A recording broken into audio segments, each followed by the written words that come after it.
Hurricane season is in full swing, and even though we aren't in immediate danger right now, it is definitely the time to prepare our homes for when the storms come. So here to help get our roofs in top shape, we welcome Kevin McLin. He is the owner of Blue Collar Roofing here in Sarasota. Welcome.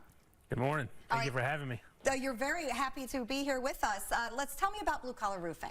So Blue Collar Roofing, I'm a third-generation roofer. My family is from Florida. I'm from Fort Lauderdale. My wife and I own the company. I've been in roofing for 13 years, and while we have a newer business, we're not new to roofing. We've been doing it for a while. So that's awesome. Third generation. That's really cool. Yep. All right, so let's talk about storm season. As a Floridian, obviously you're very familiar with it. I feel like people are kind of just waiting right now. So while we're waiting, what should we be checking on our roofs to make sure that we're ready? Sure, great question. So the number one thing you can do to prepare for a storm pertaining to your roof is going to be an inspection, a roof inspection. There's a number of things that could be, you could have loose, missing shingles. Those need to be repaired. Okay. Loose, broken tile. There's some preventative maintenance that could be done.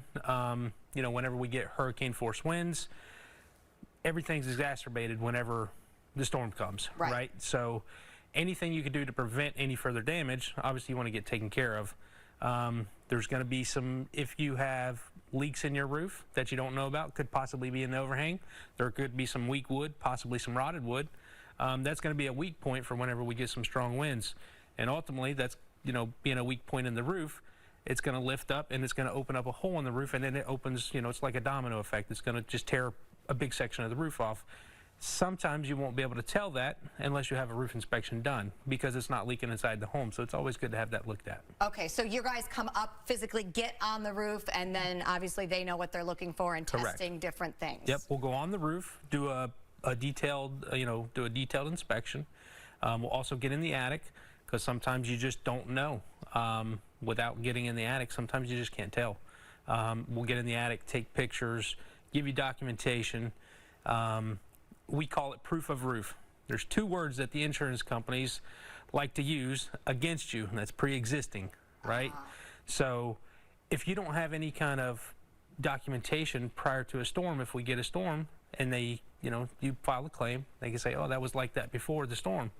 And you say, no, it wasn't. Well, you really don't have a leg to stand on. By getting an inspection and having proof of roof, now you have documentation, you have photo evidence, time-stamped, saying, before the storm, this was not here. And so now you have something to fall back on. You have, you got proof essentially that what you're saying is true. And I feel like so many people probably learned this the hard way last year with Ian. So I really appreciate you giving us the heads up of ways we can make our life a little bit better. Sure. If people do have damage when we're talking post-storm, how do repairs work? So typically with repairs, depending on how large the repair is, it could be, you tear a section of the roof out, or if a hurricane blows part of your roof off, we can repair certain sections. Depending on how much it is, we might have to do a full replacement. And also depending on how bad the damage is, you might need to make an insurance claim. There's a lot of companies out there that are doing insurance fraud. That's a big thing with roofers right now. People are door knocking saying, oh, we can get you a free roof paid for. And in many cases, they don't have substantial damage. They don't have a legitimate claim. Now, granted, you pay your insurance for a reason. If you have a claim, that's what your insurance is for. But if it's, under a certain amount, it's certainly repairable, and you could take care of it without making a claim and going through the whole process.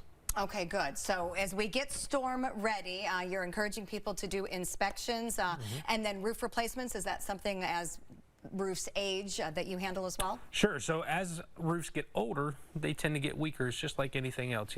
Things wear out. We're in Florida.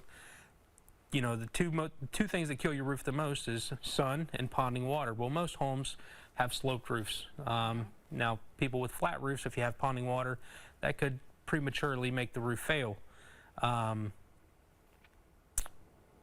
as the roofs get older, they get weaker, and right now we're not having to deal with a whole lot of it because insurance companies after 15 years are telling people that they're going to get canceled if they don't replace the roof. So if you do have an older roof, it's a good idea to have it looked at, and if whether you use blue collar or another roofer, have somebody that's licensed and insured take a look at it. And if they say, hey, you're good for a couple more years, then let it go. It is the most important part of our homes and one of the biggest investments in our homes as well. So you definitely want to work with a company that knows what they're doing. So thank you for the lesson and the reminder that now is the time to get ready for the storms coming for the peak of season. For more information, you can find Blue Collar Roofing by going to bluecollarroofingfl.com. We'll be right back.